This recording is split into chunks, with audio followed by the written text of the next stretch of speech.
Sud Radio, mettez-vous d'accord, 9h-10h, Valérie Expert. Bonjour à toutes et à tous, nous sommes ensemble jusqu'à 10h pour commenter l'actualité avec aujourd'hui Sophie de Menton. Bonjour Sophie, chef d'entreprise, présidente du mouvement éthique. Yves Damécourt, bonjour, viticulteur, ancien élu local, membre de Nouvelle Énergie, c'est le mouvement de David Lisnard, bonjour. Bonjour. Et Régis de Castelnau, vous êtes avocat, Vue du droit, c'est votre blog, vous avez publié une justice politique, on va peut-être pouvoir en parler d'ailleurs aujourd'hui, et vous êtes membre de la rédaction de Front Populaire. Ce matin encore, nous allons revenir sur les émeutes de ces derniers jours, accalmies semble-t-il cette nuit, et puis toujours les mêmes sujets qui reviennent, encore et toujours la responsabilité des parents, avec ces nuits plus calmes, est-ce qu'on va mettre la poussière sous le tapis? Que va-t-il se passer? Emmanuel Macron, vous l'avez entendu dans le journal de Laurie Leclerc hier en visite auprès des policiers, a dit un tarif minimum dès la première connerie. Ok, d'accord. Comment va-t-on faire? On va parler aussi de cette cagnotte, 1 200 000 € en soutien aux policiers qui est incarcéré. Puis la sévérité de la justice prononcée lors des premières comparutions. Tous ces sujets avec vous. J'avais envie de vous demander ce matin comment allez-vous? Parce que j'entends beaucoup de gens autour de moi qui sont très éprouvés moralement par ces émeutes. Alors non pas que les habitants des quartiers qui ont été dévastés ne le soient pas de façon, ne le vivent pas dans leur chair, mais globalement, je trouve qu'il y a une forme d'abattement et de déprime, pour ne pas dire les choses autrement, plus forte que jamais. Sophie de Menton. C'est tout à fait exact. Je dois dire que je suis déprimée. Ce qui est déprimant, en fait, c'est presque pas tellement ce qui se passe, c'est la sensation que personne ne sait comment on va redresser notre pays. C'est ça. Et ça, c'est quelque chose de fondamental parce que on n'y arrive pas. Il n'y a pas un politique qui sait. On ne sait pas quoi faire dans les écoles parce il faut au moins 5 ans. Il faut aussi travailler sur les professeurs. On ne sait pas quoi faire parce que dire aux parents d'être autoritaires, moi je pense que ce qu'il faudrait avant d'enseigner pour les enfants, c'est d'expliquer aux parents comment on fait. Ensuite, dans la rue, quand vous voyez des gens qui volent, qui sont des gens normaux, entre guillemets, qui disent « je m'excuse », qui vont dévaster les magasins. Donc je suis désespérée parce que dès qu'il y a un espoir, alors surtout les chefs d'entreprise d'ailleurs, nous on cherche la solution tout le temps. Ben, je la vois pas. Je ne la vois pas, puis personne ne l'a. Même David Lisnard, là, je salue le parti de David Lisnard parce que je trouve que c'est quelqu'un de formidable et qu'il parle vrai. Mais comment on fait? Il y en a au moins pour 5-6 ans. Comment voulez-vous redresser les banlieues? On va revenir sur le que faire et quelle solution. Valérie, on est tellement déprimés que peut-être qu'on aura droit à un coup de cœur aussi. À la fin. Oui, non, je vais faire un petit tour de table sur ce qui vous a marqué au cours de ces derniers jours. Yves Damécourt, est-ce que vous ressentez aussi cet abattement, cette inquiétude de se dire qu'est-ce qu'on va faire? En fait, nous, dans les zones rurales de France, on est complètement perdus parce que c'est vraiment très très loin de nos valeurs, de notre vision des choses. Tout ce qui se passe là, que l'on voit à travers les écrans, parce qu'en fait, chez nous, c'est plutôt très calme. On se dit, mais qu'est-ce que c'est que ce monde? Est-ce que c'est vraiment la même France que nous? Est-ce que c'est pas une autre France? J'ai trouvé une citation de quelqu'un qu'on pourra pas accuser de reprise politique. Lorsque les pères s'habituent à laisser faire les enfants, lorsque les fils ne tiennent plus compte de leurs paroles, lorsque les maîtres tremblent devant leurs élèves et préfèrent les flatter, lorsque finalement les jeunes méprisent les lois parce qu'ils ne reconnaissent plus au-dessus d'eux l'autorité de rien ni de personne, alors c'est là, en toute beauté et toute jeunesse, le début de la tyrannie. C'est Platon. Oh. Il n'était pas spécialement démocrate, Platon. Hein. Non, mais je pense qu'aujourd'hui, il faut rétablir l'ordre avant toute chose, et que pour rétablir l'ordre, il faut serrer les boulons, serrer les vis, et faire respecter un certain nombre de choses. Et puis après ça, on débattra de comment on reconstruit tout ça en partant de la base, c'est-à-dire l'éducation, la culture, le vivre ensemble. Parce qu'en fait, aujourd'hui, on a vraiment un problème d'assimilation d'un certain nombre de populations. Moi, je suis très lié avec le Congo-Brazzaville, par exemple. C'est en Afrique subsaharienne. Au Congo-Brazzaville, la famille n'est pas organisée comme chez nous. Le responsable des enfants, ce n'est pas le père. c'est l'oncle, le frère aîné de la mère. Et donc, quand vous avez des personnes qui arrivent avec une autre culture chez vous et que vous ne les assimilez pas, c'est-à-dire que vous ne leur donnez pas les règles du jeu, eh bien, il ne faut pas s'étonner derrière si les choses ne fonctionnent pas normalement. Et quand on appelle à la responsabilité des pères, des populations qui, dans leur culture, n'ont pas assimilé que le père était responsable de quoi que ce soit, quand vous allez au Maghreb et que vous voyez le rôle du fils dans la famille au Maghreb, la façon dont les fils s'adressent aux mères, eh bien, vous voyez que la mère n'a pas d'ascendant sur le fils et que le fils a un pouvoir supérieur à celui de la mère dans la cellule familiale au Maghreb. Eh bien, alors, si vous laissez... Voilà, si vous laissez prospérer ces modèles-là, forcément, ça ne marche pas. Donc, l'assimilation est en panne. Vous oubliez une chose, et moi, ça m'a remonté le moral, c'est la majorité silencieuse. Parce que c'est pas vrai, c'est pas tous les Français. Et alors maintenant, c'est à nous, partout autour de nous, dans la rue, de reprendre autre chose. Moi, maintenant, je ramasse des papiers, c'est pas moi qui les ai jetés dans la rue. C'est à la majorité silencieuse. Elle s'est manifestée pour la mairie, elle a défendu sa mairie, et là, aujourd'hui, on n'a qu'une chose à faire, c'est s'y mettre. Oui, enfin, s'y mettre, ça peut vouloir dire beaucoup de choses aussi. Hein. On a évoqué les milices et les différentes réactions individuelles qu'il peut y avoir. Mais j'entends ce que vous dites. Ce que vous dites, Yves Damécourt, n'est pas politiquement correct. Hein, oui, mais moi je voyage et donc oui, bien sûr. Mais c'est ce que dit. Voyage, on voit que les choses sont différentes. Mais c'est ce que dit aussi. Maurice Berger, que j'ai déjà cité ici, pédopsychiatre, qui parle aussi d'enfants qui sont élevés sans modèle familial, sans père. Mais c'est un autre modèle. Oui, c'est un autre modèle. C'est totalement un autre modèle, mais où il n'y a pas d'autorité. En Afrique subsaharienne, on ne porte pas le nom de son père, on porte le nom de son parrain. Et donc, ça change tout. Voilà, les modèles ne sont pas les mêmes. Alors, bon. Et le rôle de l'assimilation, c'est justement de faire que notre modèle soit enseigné, que ça rentre dans l'instruction et qu'on ait tous le même modèle. Parce que si on n'est pas d'accord sur les rôles, si on n'est pas d'accord sur les modèles, si on n'est pas d'accord sur une même notion de l'espace et du temps, si on n'est pas d'accord sur un certain nombre de valeurs communes, comment est-ce qu'on peut vivre ensemble? Et donc, c'est le vivre ensemble qu'il faut construire, mais ça repart de la base. Parce que là, je vais vous dire un truc, moi, ce que j'entends. Les gens, ils disent, mais nous, quand le père Amiel a été égorgé, on n'est pas allé brûler des mairies. Hein. Quand Samuel Paty a été décapité, on n'est pas allé brûler des écoles, des mairies, des magasins, des mosquées, etc. Et donc, vous avez raison, Valérie. Un jour ou l'autre, si aujourd'hui on ne rétablit pas l'ordre républicain, un jour ou l'autre, il y a des gens qui se sentiront investis pour aller eux aussi rentrer dans des émeutes, dans la pagaille, dans la guérilla. Oui, sauf qu'aujourd'hui, ces pillages n'ont pas grand-chose à voir avec Nahel. On l'a vu dans les comparutions, pas un seul ne prononce le nom de Nahel, et on pourra y revenir tout à l'heure avec vous, Régis de Castelnau. Vous, comment allez-vous ce matin et qu'est-ce que vous entendez? Est-ce que vous entendez ce sentiment d'impuissance? Un auditeur me dit on a le sentiment d'impuissance face au délitement général de notre pays, délitement de l'État, de l'éducation, de l'autorité. Et c'est vrai que ces émeutes appuient sur tous ces points. Sur tous ces points-là? Alors moi j'ai un problème parce que j'ai un mauvais fond. Ah. Donc ces temps-ci, j'ai des bouffées de Schadenfreude, c'est-à-dire de voix mauvaises. Quand je vois les Iraniens venir nous donner des leçons, quand je vois Erdogan qui vient Erdogan et puis des Algériens, hein, nous qui passons notre temps à donner des leçons à la terre entière, avec un kéké qu'on a mis à la tête de l'État il y a maintenant 6 ans. Hein, c'est pas respectueux, ça. Non, je ne suis pas respectueux de cette personne, en aucun cas. En aucun cas. Il est chef de l'État. Non, il a été installé par un coup d'État judiciaire en 2017, il a été réélu, puis il est avec une chambre qui est contre lui. Non, et je pense qu'il fait la démonstration qu'il n'est pas à sa place. Bon, cela étant, c'est autre chose. Ce que je veux dire, c'est que moi, je trouve ça très bien de dire il faut faire ceci, faire cela, etc. On parle d'éducation et on a quoi ? On a monsieur Pam Ndiaye qui dit il faut former les enseignants à la sexualité. C'est-à-dire rien ne bouge. Et moi, je suis désolé, c'est trop tard.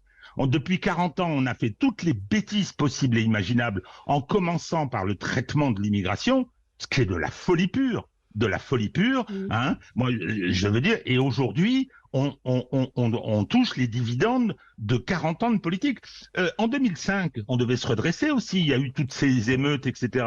Ça n'a fait que s'aggraver. On a accepté que des territoires entiers soient perdus, des territoires de la République. On a mis. Mais c'est qui on Les gens qui nous dirigent. Je prends un exemple tout simple, Sophie. Moi, je veux bien qu'on défende. Hein, non, je défends pas. Il y a eu, au moment de la finale de la Ligue des Champions, il y a eu une catastrophe d'ordre public, une catastrophe. On a dit c'est les Anglais, etc. On a été incapable d'organiser un événement de cette taille. Y a-t-il eu une démission ? Est-ce qu'il y a eu des sanctions ? Aucune. Au contraire, vous avez raison. Votre cher Emmanuel Macron est venu soutenir absolument son préfet l'allemand, l'espèce de brute là, obtus. Non. Aucune sanction. Regardez, il y a l'affaire, je pense à l'affaire du fonds Marianne, puisqu'on a parlé Où sont les sanctions ? Où sont les mesures qui ont été prises ? Qu'est-ce qui se passe ? Vous avez entièrement raison. C'est vraiment Donc le je problème suis tout à fait désolé, moment. nous payons le prix de 40 ans d'erreurs, de mauvaise politique, et aujourd'hui, je pense que c'est trop tard. Alors, je comprends que les gens plus jeunes. Oui, mais c'est trop tard, ça veut dire quoi ? Ça veut dire quoi, c'est trop tard ? Je pense qu'on va marcher tranquillement. Je relis L'étrange défaite de mon cher Marc Bloch. Je relis les mémoires de guerre de Charles de Gaulle, où effectivement la Troisième République est allée à la catastrophe. Alors, il y a eu une guerre étrangère qui a donné un coup de pied, tout s'est effondré. Je suis très pessimiste. Allez, ça m'empêche pas d'avoir des... On va marquer une pause, 9h15 sur Sud Radio, et on se retrouve dans un instant. Et on va parler encore une fois de la responsabilité des parents, de la cagnotte. Et puis, ces banlieues ont-elles été abandonnées comme on l'entend ? Il y a ce double discours. D'un côté, on a donné beaucoup d'argent, et de l'autre, la responsabilité, c'est qu'on les a laissés. On a laissé ces banlieues sans rien, alors que beaucoup d'argent a été donné. On y revient dans un instant. Sud Radio, 9h-10h, mettez-vous d'accord. Sud Radio, mettez-vous d'accord, 9h-10h, Valérie Expert. Avec vous jusqu'à 10h, avec Sophie de Menton, Yves Damécourt et Régis de Castelnau. On continue le débat, Valérie. Oui, évidemment, il y a beaucoup de choses à dire. Alors, permettez-moi de faire un coup de gueule quand même sur la une de Libé. Alors, qui lit Libé, me direz-vous ? Qui paye 3 € pour acheter ce journal ? Je ne sais pas. Mais cette une... L'État subventionne. Et que l'État subventionne. Il faut savoir effectivement qu'il touche beaucoup d'argent avec cette une. Que faire de la police ?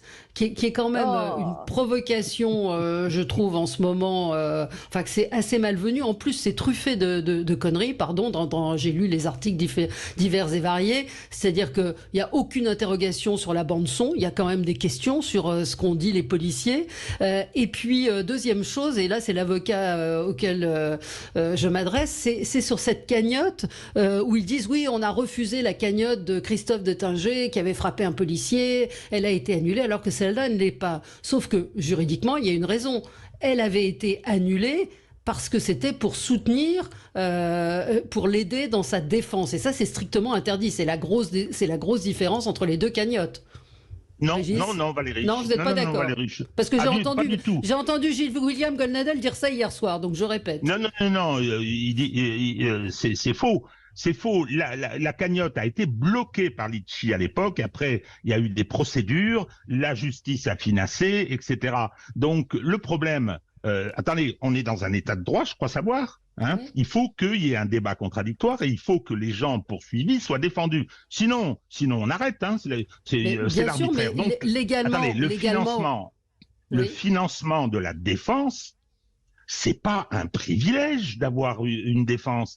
Et voilà une affaire. Vous n'avez pas le droit. Une cagnotte ne peut pas servir à la défense. Elle ne peut pas payer l'amende. Elle peut pas payer l'amende. Elle peut pas payer les prévenu. sanctions pénales, Voilà. ça c'est clair. Voilà. Hein, et encore que quand il y avait un gars là, un milliardaire algérien qui payait les amendes des femmes qui s'étaient fait procès verbal pour avoir porté des voiles interdits. Non, attendez, faut être sérieux sur la cagnotte. Dans principe, je dirais un mot après sur le moment et sur la personne qui anime ça. Hein, bon, Monsieur Messia, mais dans le principe, à l'époque, ça avait été, Madame Schiappa venant dire, c'est de la complicité que de verser de l'argent. Le gars, il s'est retrouvé sans boulot, il a été incarcéré, sa famille n'avait plus de rémunération pour détinger. C'est pareil avec le policier. Déjà, il faut aider la famille et ensuite, il faut financer cette défense, voyons. L'objet est d'aider la famille. Mais et même si c'est pour financer la défense, pour qu'il ait un avocat de qualité. Alors, si vous voulez, le fait d'être bien défendu, c'est la sélection par l'argent, comme aux États-Unis? Non. Bon, non, je suis désolé. Vous voyez qu'il y a beaucoup d'avocats, vous êtes bien placé pour le savoir, qui vont d'eux-mêmes gratuitement défendre emblématiques. C'est pas un raisonnement, Valérie. C'est pas un raisonnement. D'abord, c'est pas si vrai, parce que prendre une affaire de ce type. Prendre une affaire de ce type avec tous les médias mainstream qui sont là sur Naël, on dira un mot de Naël aussi. C'est pas cette façon d'avoir des martyrs qui, je justifie absolument pas ce qui s'est passé, mais des martyrs comme Adama Traoré qui sont, je veux dire, des gens parfaitement discutables. Ils méritaient pas la mort, je suis tout à fait d'accord, mais il n'empêche quand même. Bon, mais défendre ce policier, c'est probablement pas si simple, parce que votre nom est sur les réseaux, etc., etc. Ensuite, peu importe. Attendez, non, on va pas faire de cagnotte parce que les avocats le défendent gratuitement. Mais quel est le métier qui fait ça? Faut me dire. Moi, je réponds à ce que vous disiez, à savoir, ils ont le droit d'être défendus correctement. Oui. Après, sur la cagnotte en elle-même, elle dit quand même quelque chose. Sophie tout à l'heure parlait de minorité silencieuse. C'est une cagnotte qui a pris une majorité silencieuse. Une majorité, pardon. Il y a un très gros message politique, mais ça, c'est une autre question. Il y a d'abord le principe, la loi, légitimité d'accord, j'ai entendu. Et ensuite, alors la question, parce que je vais en profiter pour taper sur Messia, cette façon qu'il a de mettre de l'huile sur le feu, cette vulgarité, etc. D'avoir lancé une espèce de, on a l'impression que c'est un match de foot. Moi, j'en ai plus que toi, etc. C'est lamentable. Ça, c'est tout à fait lamentable. C'est lamentable, mais c'est lamentable. Alors, moi, je me posais évidemment la question de cette cagnotte. Je n'aime pas du tout l'idée d'une cagnotte pour la famille de cette victime. Non, c'est pas pour les familles. Oui, même pour la défense, parce que voilà, on est défendu heureusement en France. Non, mais là, c'est pour le policier, Sophie. Il y en a une aussi pour la famille de la victime, mais il y en a aussi pour la famille du policier. Il y a deux cagnottes. Oui, bien sûr. Mais moi, je pense que ça aurait été très bien si cette cagnotte était pour tous les blessés de la police. Voilà, il y aurait une cagnotte générale en France, justement de cette majorité silencieuse. Pardon ? Pourquoi ce policier ne serait pas bien défendu par de bons avocats ? On va voir. Il sera bien défendu, pourquoi ? Si cette cagnotte est destinée à financer cette défense, non, mais il va être défendu. C'est pas destiné à soutenir la police. C'est destiné à soutenir la famille qui aujourd'hui n'a plus de revenus. C'est une procédure qui va durer 4 ou 5 ans avant que ça devienne en cour d'assises, expertise dans tous les sens, etc. C'est un boulot de chien. Moi, j'ai fait une première évaluation au doigt mouillé avec mon épouse, on a une pénaliste, on a essayé de voir. Je dis que je vois difficilement comment c'est une procédure qui ne peut pas coûter 500 000 € sur 5 ans. Je saurais pas faire. Alors qu'est-ce qui se passerait, question naïve, qu'est-ce qui se passerait il n'a pas d'argent pour payer des avocats pour le défendre. Qu'est-ce qui se passe dans ces cas-là ? Un avocat commis d'office. Commis d'office qui touchera 80 € la vacation, la journée. Et alors, il peut être bon, l'avocat commis d'office ? Bien sûr, il va y passer un temps fou et tout, mais il faut être sérieux. Il a un avocat qui est maître Liénard, pour l'instant, de ce que j'ai vu, qui est plutôt un bon avocat. Et non, Véronique, ce n'est pas l'État qui paye la défense du policier. Anna nous dit la cagnotte du policier n'est plus une cagnotte, mais un référendum. On en est à 1 400 000 €. Effectivement, ça tient du sondage ou du référendum en direct. On devrait donner ça pour toutes les familles de policiers.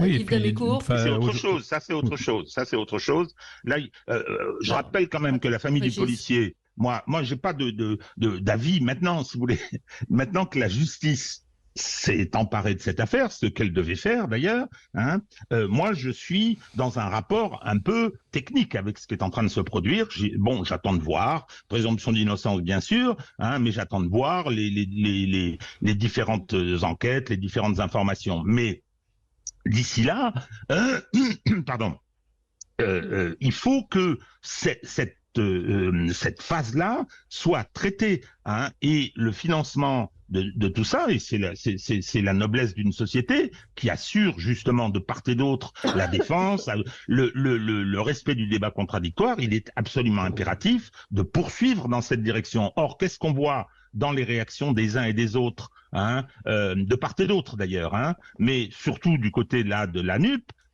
enfin pas de la NUP parce qu'ils sont plus discrets, mais du côté des LFI, du côté LFI, ils poussent des hurlements, Libé pousse des hurlements, ça donne l'impression, y compris dans la mise en cause de la cagnotte, sur ses aspects juridiques et non pas sur ses aspects politiques, qui sont deux choses différentes, on a l'impression qu'ils ne veulent pas du débat judiciaire. Ils n'en veulent pas parce que le mot d'ordre qui consiste à dire pas de paix sans justice. Alors dites-moi, qu'est-ce que vous voulez de la justice? Elle a fait son boulot là. Le policier est en prison. Maintenant, il va y avoir des débats. On va analyser les vidéos. On va savoir pourquoi il y avait cette voiture, qui la conduisait, d'où venait-elle, qu'est-ce que c'est que cette histoire, etc. Il y a beaucoup de choses à apprendre. Il y a beaucoup de choses. On a un débat avec les auditeurs qui me disent qu'ils ont entendu un avocat dire que c'est l'État qui défendait le policier. Alors ça, c'est autre chose. C'est-à-dire que vous avez l'article 11 du statut de la fonction publique qui dit que l'État doit défendre ses fonctionnaires. Mais le problème, alors il les défend contre les agressions dont ils sont l'objet, hein, mais il les défend aussi quand ils sont mis en cause. Le problème, c'est que il ne les défend que si la faute qu'ils ont commise était dans l'exercice des fonctions et n'avait pas ce qu'on appelle le caractère d'une faute personnelle. Hein, là, en l'occurrence, il y a les deux là. Il y a les deux. Non. Là, il est mis en débat. Pour l'instant, il est mis en examen pour meurtre. Excusez-moi, c'est-à-dire une qualification criminelle. Hein, on n'est pas dans la faute, si vous voulez, on n'est pas dans la faute détachable du service. Non. Donc moi, là, l'État ne prend pas en charge sa défense. Non, là pour l'instant, je pense que l'État ne prendra pas en charge la défense. Alors si. Oui, on va marquer une pause et Yves, je vous donnerai la parole au retour de la pub et puis on reviendra sur donc les déclarations d'Emmanuel Macron qui veut faire payer les familles un tarif minimum dès la première connerie. C'est ce qu'il a dit hier en visite dans un commissariat du 17e arrondissement. Sud Radio, mettez-vous d'accord, 9h-10h, Valérie Expert. Et nous sommes ensemble pour commenter l'actualité avec Sophie de Menton, Yves Damécourt et Régis de Castelnau. Alors Yves Damécourt, peut-être un mot, puis on passera à autre chose sur la cagnotte pour ce policier. Ben oui, en introduction, vous disiez qu'on était dans une espèce de grande dépression, que les gens, ça leur tombait dessus comme le ciel leur tombe sur la tête. Et en fait, un moyen de sortir de la dépression, c'est de dire comment est-ce que je peux agir ? Et dans les modes d'action possibles, circule sur les réseaux sociaux cette cagnotte. Les gens qui aspirent à plus de justice ne comprennent pas pourquoi on condamne ce policier avant que l'enquête n'ait eu lieu. Ça a même été les premiers mots du président de la République, qui a qualifié le geste du policier d'inexplicable, etc., prenant fait et cause pour le jeune Naël. Avant même que la justice soit passée. Et donc les gens disent, voilà, puisque nous on souhaite que la justice passe, on va cotiser, ce sera notre façon de montrer qu'on soutient la police, comme les gens qui se sont déplacés sur les parvis des mairies hier. Et donc voilà, c'est une action à mener. On a besoin de mener une action pour sortir d'une dépression et d'une situation qu'on comprend pas. Les gens ont besoin d'agir, de montrer qu'ils sont confraternels. C'est la fraternité républicaine. Oui, sauf que... Oui, Régis. Juste une phrase. Sauf que vous avez effectivement un problème lié à l'immigration, qu'on le veuille ou non, c'est comme ça. Et vous avez également une partie de la population, et je pense en particulier à l'électorat, la petite bourgeoisie, hein, qui a élu les gens des LFI et les Verts, hein, qui a soutenu ça. Hein, il y en a même une qui a dit la fin justifie les moyens. Moi, je veux bien. Hein, je pense que ça n'ira nulle part de toute façon. Hein. Alors, ça donne un peu de Schadenfreude. Hein, je parlais de ça tout à l'heure, c'est-à-dire d'entendre le maire de Lyon en disant je veux plus de policiers, je veux plus de policiers. Hein, ça m'a fait rire. Hein, et il s'est fait, je veux dire, moquer complètement sur les réseaux. Oh là. Ouais. Emmanuel Macron s'est donc rendu hier soir auprès des forces de l'ordre dans le 17e arrondissement de Paris et il a évoqué la possibilité de sanctionner financièrement les familles des mineurs mis en cause et il a même ajouté une punition qui pourrait être mise en place dès la première connerie, c'est je mets des guillemets, mais c'est ce qu'il a dit très exactement. On a un peu l'impression quand même comme on dit, d'un poulet sans tête, vous savez, qui court partout et qui essaye de trouver des solutions, puisque sanctionner, c'est quelque chose d'assez démago de dire cela, de sanctionner les familles. J'entendais Rachida Dati qui très justement expliquait que sur sa famille de 11 enfants, 11 frères, ou je sais plus, 9 frères et sœurs, il y en a un qui a mal tourné, qui a fait des conneries. Si on avait sanctionné la famille, mais ça aurait été dramatique et c'est grâce évidemment aux allocations familiales et autres et aux différentes aides que sa famille a pu s'en sortir. Donc est-ce que c'est vraiment une solution de sanctionner la famille quand on a des gens qui sont parfois insolvables, des femmes de ménage femmes de ménage qui élèvent seules leurs enfants, est-ce que ça va changer quelque chose? Est-ce que ces parents impuissants, c'est vraiment la question qu'on pose, est-ce qu'ils sont impuissants parce qu'ils le veulent ou parce qu'ils ne peuvent pas faire autrement? Sophie? Alors, c'est une vraie question, parce que spontanément, on a envie de dire que quand on a un enfant mineur, qu'on le laisse à 14 ans dans la rue faire des bêtises et qu'on n'est pas capable de le garder, il faut aussi que les parents soient un peu sensibilisés, éduqués, etc. Donc, on a envie de dire, si vous laissez vos enfants faire des bêtises et qui sont mineurs, vous êtes privé d'allocation familiale pendant 6 mois. Mais là où vous avez raison et où je suis très troublée, c'est que ce sont déjà des familles qui sont absolument sans argent, qui n'ont pas les moyens. C'est pour ça d'ailleurs que les enfants, c'est pour ça que dans les banlieues, souvent il y a du trafic de drogue, etc. Parce que c'est la façon de... Et d'ailleurs, ils entretiennent leur famille souvent grâce au trafic de drogue.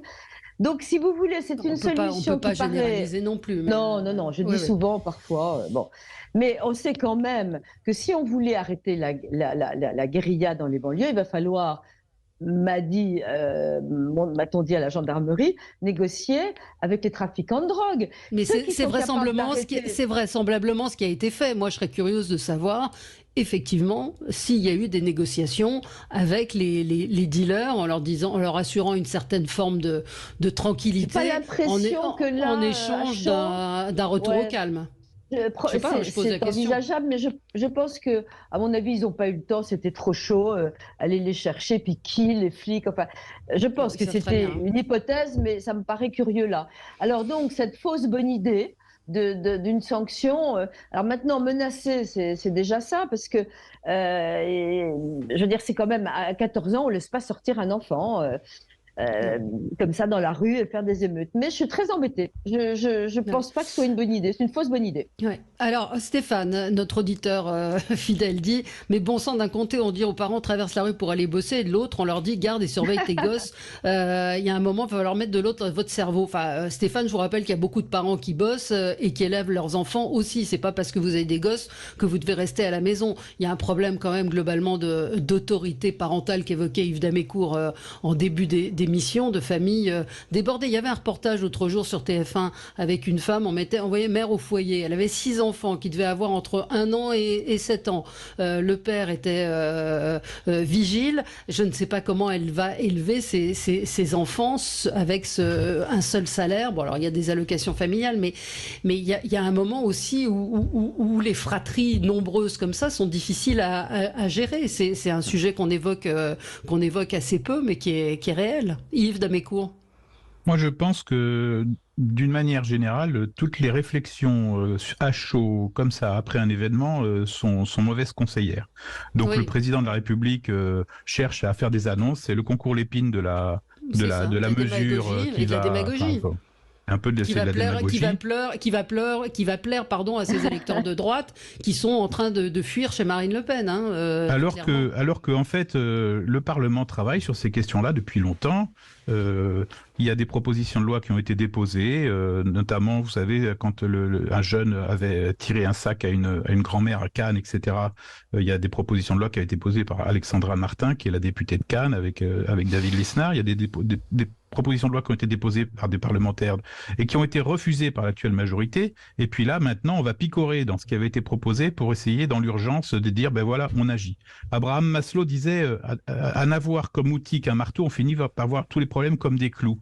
Et donc, en fait, aujourd'hui, on est dans cette phase-là. Ça ressemble à rien. Il faut s'inscrire dans le temps long. En 2018, le président de la République avait commandé à Jean-Louis Borloo un rapport sur ces quartiers difficiles. Et Jean-Louis Borloo avait fait un travail. Alors après ça, on peut contester le travail, on peut le discuter, on peut l'argumenter, on peut l'amender, on peut faire autre chose. Mais finalement, Emmanuel Macron a dit c'est pas deux hommes blancs ensemble qui vont régler le problème, deux mâles blancs ensemble qui vont régler le problème des banlieues. Et le travail avait été jeté.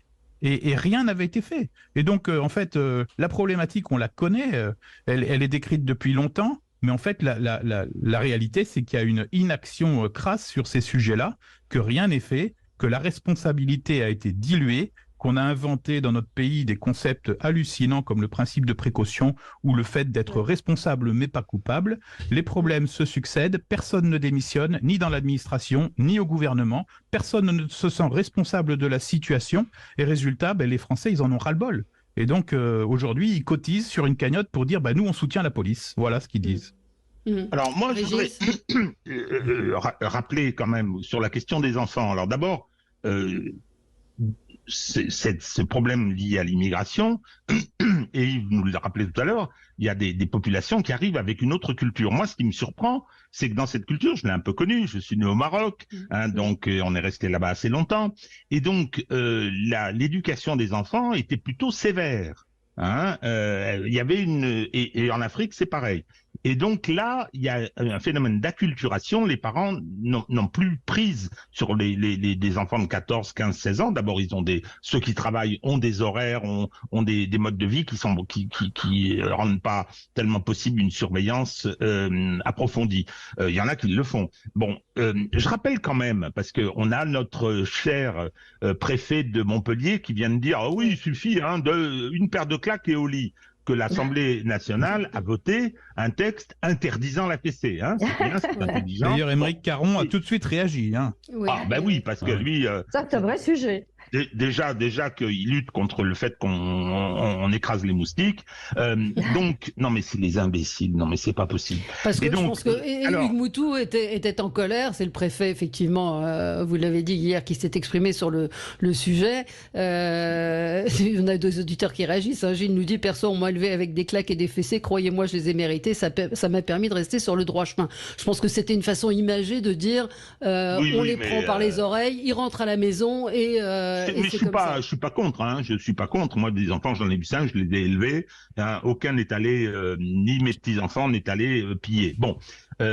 Ni porter plainte contre la fessée. Yves, l'affaire de Cannes, horrible, où on avait des mômes de 14-15 ans qui ont tabassé une vieille dame, ils sont revenus arracher. Eh ben, ils sont où ? Justement, je vais la donner l'information. Ils ont été en centre éducatif fermé quelques semaines, et puis ensuite ils sont passés devant le juge et ils ont été immédiatement libérés et ils sont rentrés chez eux. Voilà. Oui, enfin libérés, ils ont été condamnés, ils ont été condamnés à de la prison avec sursis, mais ils sont pas, effectivement, ils sont. Oui, mais qu'est-ce qu'on peut pas garder des mômes de 15 ans, 5 ans en centre éducatif fermé après avoir quelque chose qui était assimilable à une tentative de meurtre. De meurtre, oui, mais non, mais je suis d'accord avec. Non, mais attends, faut être sérieux. Non, mais je veux dire, on est dans l'impuissance, dans la symbolique. Et pourquoi est-ce que cette décision a pu être prise comme ça ? On s'en est débarrassé, parce que l'affaire a maintenant quelques mois et donc plus personne n'en parle. Mais alors il y a un vrai sujet, quand vous parlez vous parlez de centre éducatif fermé, donc on sait vaguement que ça existe, personne ne le sait. Moi je sais que il y avait ce qu'on appelle des maisons de redressement. Le terme est difficile, mais oui, mais le terme, mais ça veut dire ce que ça veut dire. Centre éducatif fermé ou maison de redressement, pardonnez-moi.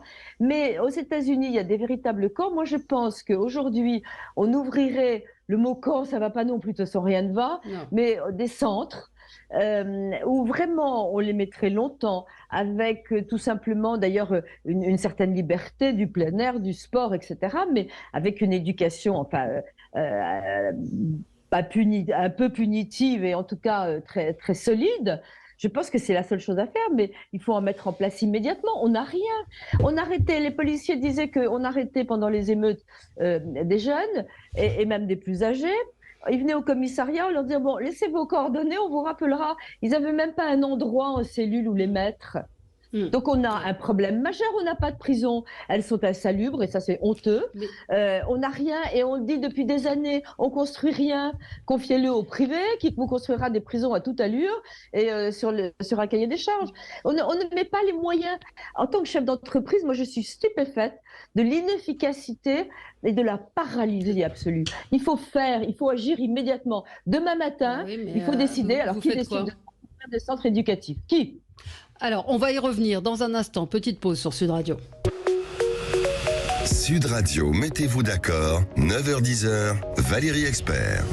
Alors, nous parlions des déclarations d'Emmanuel Macron hier soir, donc à savoir sanctionner dès la première connerie. On va avoir droit, je pense, dans les jours qui viennent, comme vous le disiez, Yves Damécourt, un concours l'épine des solutions pour essayer de faire comme si on allait arriver à changer l'ordre des choses. Alors, Sophie disait agir, agir, agir. Oui, agir, mais comment et quoi faire? Vous parliez de centres éducatifs fermés, très justement, des auditeurs me disent OK. Mais qui va les éduquer? Est-ce qu'il y a des éducateurs? Dans quel endroit? Est-ce que c'est la solution? Et cette idée de... C'est une des solutions. Oui. Et de toute façon, si vous commencez par dire qu'on peut pas, on peut pas. Oui, ça se trouve, il y a qu'à s'y mettre. Il y a des éducateurs, on les trouvera. Il y a aussi, alors tiens, je fais un appel, il y a des réservistes citoyens dont je fais partie. Et il y a des réservistes d'actifs. Mais les réservistes citoyens, ils demandent qu'à aider, et on peut très bien imaginer qu'il y ait des gens qui aillent 2 heures, ou je sais pas, ou 4 heures par semaine dans ces centres. Je veux dire que c'est toujours les autres qui doivent agir. Non, on a des décisions à prendre immédiatement et les mettre en chantier. Il y a des décisions simples qu'on peut prendre. Alors surtout pas de loi, surtout pas de nouveaux décrets, de nouvelles lois, etc.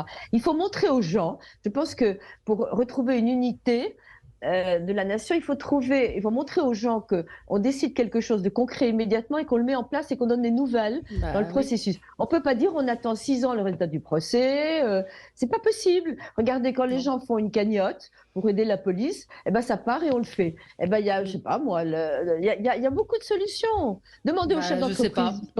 Oui, on va demander aux chefs d'entreprise. Des groupes de bon sens qu'on met en place, on met des groupes de bon sens. Oui, intéressant. Vous savez, oui, alors allez-y. Il y a 2 ans, l'actuel chef d'état-major des armées, le général Burkhardt, avait fait le tour d'un certain nombre d'élus, c'était avant les présidentielles. Il était à l'époque chef d'état-major de l'armée de terre, pour leur dire on était au bord de la guerre civile et qu'il allait falloir rapatrier en France tous les militaires qui sont sur des territoires d'opération extérieure pour, à un moment ou à un autre, rétablir l'ordre et être prêt à agir en France. Bon, écoutez, aujourd'hui, on y est. Hein. Et donc, il faut rétablir l'ordre. Rétablir l'ordre comment? Parce que j'évoquais, je ne sais pas ce que Régis en pense, j'évoquais le fait qu'il y a peut-être, c'est une hypothèse, eu des négociations avec les dealers pour appeler au calme, parce qu'ils n'aiment pas le bazar, ils n'aiment pas quand il y a du désordre, les dealers, ça met beaucoup de... C'est pas bon pour le business. C'est pas bon pour le business, donc je sais pas si... Comment sortir de cela? Il faut sortir de cela, et il faut... Mais comment? Enfin, vous vous souvenez du film Bac Nord? Tout le monde a glosé sur ce film, etc. Personne n'a dénié que c'était un reflet de la réalité. Et donc aujourd'hui, il faut, d'une manière ou d'une autre, rétablir l'ordre. C'est-à-dire que c'est pas en traitant avec les dealers qu'on va rétablir l'ordre. C'est en agissant contre ça. Oui, mais la gangrène est très profonde. D'abord, c'est pas le boulot de l'armée. C'est Non. pas le boulot de l'armée. Non, non. D'abord, je vous signale que, si vous voulez, il n'y a pas que l'armée américaine à être dans les délires woke, hein, et que dans l'inclusivité, il y a eu, je veux dire, des directives qui ont été données, puisqu'il n'y a plus d'appelés, il n'y a plus que des engagés. Hein. Nous avons aujourd'hui une armée dont une partie du personnel est d'origine immigrée, d'origine maghrébine ou africaine. Et ceux-là, ceux qui sont musulmans, il y a des études qui ont été faites très discrètement, disent nous, on n'interviendra pas contre nos coreligionnaires. Bon, très bien, Ouais. hein, mais de toute façon, c'est pas le boulot de l'armée, c'est le boulot de la police. Hein. On a une police qui est quand même nombreuse. Hein. Simplement, il faut l'affecter aux bonnes tâches. Il faut qu'elle soit organisée. Sur la nécessité de rétablir l'ordre, je suis entièrement d'accord. Mais je reviens à l'irresponsabilité. Hein. L'histoire de la finale de la Ligue des Champions avec la défaillance incroyable de Darmanin qui est toujours en place, il y avait des... alors on nous a dit, ce sont les Anglais, tout ça, les horribles Anglais, alors que tout le monde savait très bien que c'était les habitants de ces quartiers. D'ailleurs, je rappelle au passage que le village olympique sera au même endroit, hein, c'est-à-dire que ça va être amusant l'année prochaine si ces Jeux se tiennent. Donc, il y a eu des vidéos de surveillance qui ont été effacés parce que monsieur le procureur de Bobigny a oublié de faire la réquisition pour les demander. Moi, je veux bien. Je vais pas accuser qui que ce soit d'avoir fait exprès, mais je vais lourdement le penser, parce qu'on ne voulait pas d'ennui, parce que tout le monde passe des compromis, y compris le tribunal de Bobigny. Parce que personne n'est responsable individuellement de rien. La dilution de la responsabilité dans l'administration française élargie, dans les ministères, partout. J'ai essayé pendant le Covid d'apporter des masques, etc. Il y avait des réunions à Bercy avec 5 ministères. Parce qu'il fallait consulter la santé. Non, mais il n'y a pas de responsabilité. C'est ce que vous a dit Arnaud Montebourg aussi, dans cet entretien où il a expliqué que lui, ministre de l'économie, à une époque, était bloqué par l'administration profonde. Là, on s'éloigne un petit peu du sujet. Oui, c'est partout, en fait. C'est partout. C'est dans tous les ministères. L'administration profonde bloque. Et en fait, les politiques n'ont plus le pouvoir. Mais ils feignent de l'avoir, et donc les citoyens comprennent bien qu'ils n'ont plus le pouvoir, et c'est pour ça qu'aujourd'hui ils ne vont plus voter, parce qu'ils s'aperçoivent que les gens pour qui ils votent finalement n'ont pas le pouvoir, à part les maires qui ont encore du pouvoir, mais on leur en enlève beaucoup. Et c'est pour ça qu'on brûle les mairies au passage. Hein. Ouais. Alors justement, parce que là il y a quelqu'un qui représente David Lisnard, qui a un langage de bon sens formidable, etc. Vous seriez-vous à la tête de l'État aujourd'hui? Quelle est la première mesure que vous prenez? Qu'est-ce que vous faites? Vous êtes Macron. La première chose que vous faites? Pour moi, il faut rétablir l'ordre. Donc, il faut déployer les forces de police et de gendarmerie sur le pays. Mais qui va avoir envie aujourd'hui d'aller se colter? Il faut recruter des magistrats, il faut construire des places de prison, parce qu'en fait, une des raisons pour lesquelles les jeunes délinquants sont dehors, c'est qu'on n'a pas de prison pour les loger. Et donc, on a besoin de 20 000 places de prison, on le sait depuis 20 ans, et on ne fait rien pour ça. Et on a même réussi à en supprimer quand Christiane Taubira était ministre. Laissez terminer Yves d'Amécourt. Donc, il faut que les peines soient réalisées, il faut des juges. Lors de la campagne de 2017, le candidat François Fillon, dont Régis a parlé un petit peu, avait proposé de recruter 10 000 juges, 10 000 magistrats. On manque de magistrats. La France est un des pays où il y a le moins de magistrats par tête d'habitant. On manque de magistrats, on manque de places de prison. Et ça, c'est la base. Pour faire exécuter les peines, il faut des magistrats et des places de prison. Et puis, on aura beaucoup moins de boulot pour notre police et notre gendarmerie si les délinquants qu'ils serrent un jour ont une peine et que la peine est appliquée. Aujourd'hui, ils ressortent comme les jeunes de Cannes. Et donc, on leur fait faire 5 fois le même travail. Ouais. Ce jeune qui refuse d'obtempérer, apparemment, il a refusé d'obtempérer 5 fois. Et donc, si on avait pu le condamner la première fois, eh bien, aujourd'hui, il serait toujours vivant. Voilà. Oui, et effectivement, il devait comparaître au mois de septembre, ce qui était relativement rapide par rapport à ce qui se fait d'habitude. Un mot sur les condamnations hier qui ont été faites. Ça a été assez fort à Marseille, avec de la condamnation ferme pratiquement dans tous les cas. Régis, pour l'exemple, est-ce que ça sert à quelque chose ou pas? Une justice pour l'exemple n'est jamais exemplaire. Hein. Donc, bon, je suis très réservé concernant cette façon de se faire plaisir, hein, de taper fou. Ça avait été pareil avec les Gilets jaunes.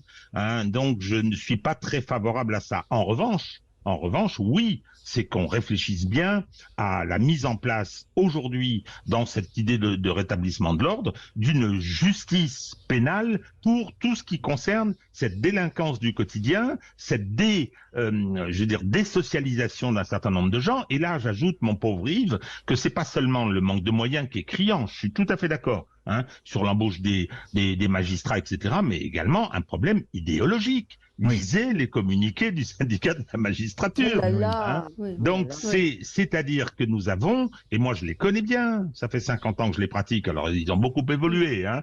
Donc aujourd'hui, ils sont tous abonnés à Libération et à Télérama. Hein, et il y a une culture de l'excuse qui est très forte.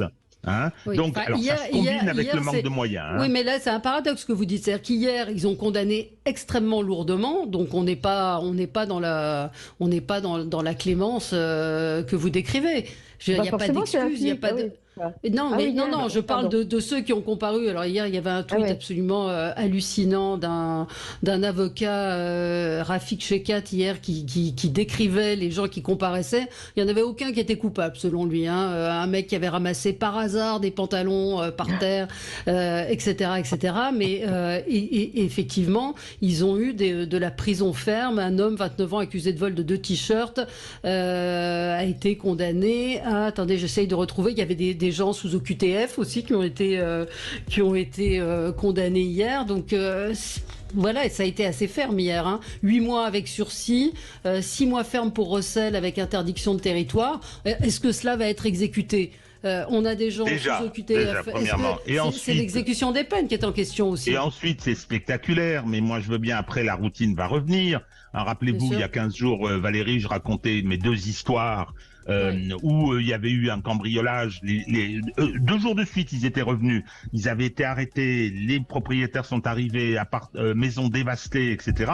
Et le procureur a appelé, il était encore là, hein, en disant il n'y a pas eu de violence physique, donc classement sans suite, libérez-les. Voilà voilà, c'était cette histoire. C'est le quotidien, c'est fait parce qu'on peut pas encombrer, parce qu'on n'a pas de moyens. Je vous signale qu'actuellement, toutes les affaires sont renvoyées parce que les greffiers des tribunaux sont en grève, parce qu'ils sont complètement débordés. Hein, et je soutiens cette grève d'ailleurs. Ils ont raison parce que c'est pas possible de travailler dans ces conditions. Donc voilà, c'est. Mais qui est le chef ? Qui est le chef ? Qui donne les ordres ? Qui fait qu'on exécute ? C'est Monsieur Colère qui donne tous les ordres et Monsieur Dupond-Moretti qui n'est le petit télégraphiste, qui n'est que le petit télégraphiste de tout ça, hein, passe il faut conclure. Des directives pour dire... Et je vous conseille d'écouter Papendiaï ce matin. J'ai failli casser ma radio encore, où il explique qu'à la rentrée, il va convoquer les parents. Les parents vont être accompagnés, donc on va encore mettre en place un machin de plus. Et puis demain, on parlera des résultats du bac parce qu'ils sont moins bons que l'année précédente. Et lui s'en félicite en disant que le bac devient de plus en plus difficile. Ne serait-ce pas plutôt le niveau qui baisse ? On peut s'interroger. Allez, on en reparlera demain. Réécoutez, Régis. Ça va vous mettre en forme pour la journée. On se retrouve dans un instant et on va parler intelligence artificielle. Peut-être que la solution est là. C'est à découvrir dans un instant sur Sud Radio. Sud Radio. Parlons vrai.